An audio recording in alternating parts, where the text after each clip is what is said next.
Jacques Didier, responsable hygiène et sécurité au sein de l'entreprise Farago-le-Carré à Laval. Alors il est important de dératiser aujourd'hui aussi bien dans les exploitations agricoles qu'ailleurs pour des raisons sanitaires et financières.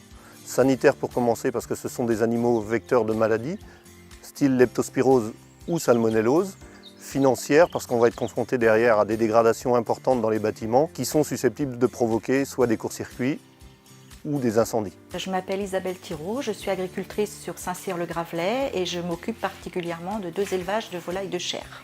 Les rats sont vecteurs de maladies. Sanitairement, dans les élevages, on évite les intrusions, on fait attention à nos entrées, on délimite bien les zones propres, zones sales, donc si on ramène des rats à l'intérieur, ça n'a plus du tout d'intérêt. Les critères de réussite, ça va être déjà avant tout la personne qui va passer, ça va être de connaître les rongeurs, d'apprécier leur nombre, et surtout après derrière aussi, ça va être l'éleveur qui va lui être le premier facteur de réussite. D'avoir des bâtiments qui sont très bien entretenus autour de chez lui. Et là, de ce côté-là, on favorise 75% de la réussite déjà. La méthode d'application va être différente suivant à quoi on va être confronté.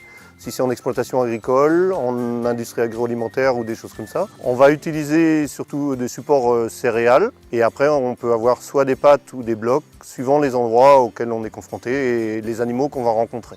L'intérêt d'avoir un contrat, c'est de pouvoir passer très régulièrement.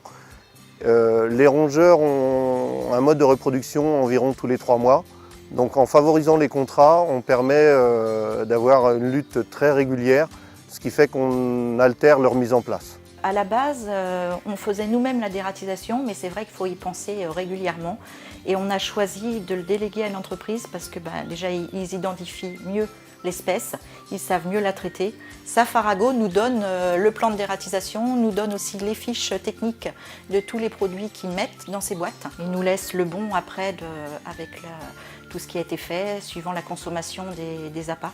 Les procédures à suivre en cas d'ingestion, parce que c'est des boîtes protégées, mais on ne sait pas ce qui peut arriver, donc on a tout ça, nous, dans notre livret, à disposition. Et on le conseille même à des particuliers qui se font envahir par des rats et des souris.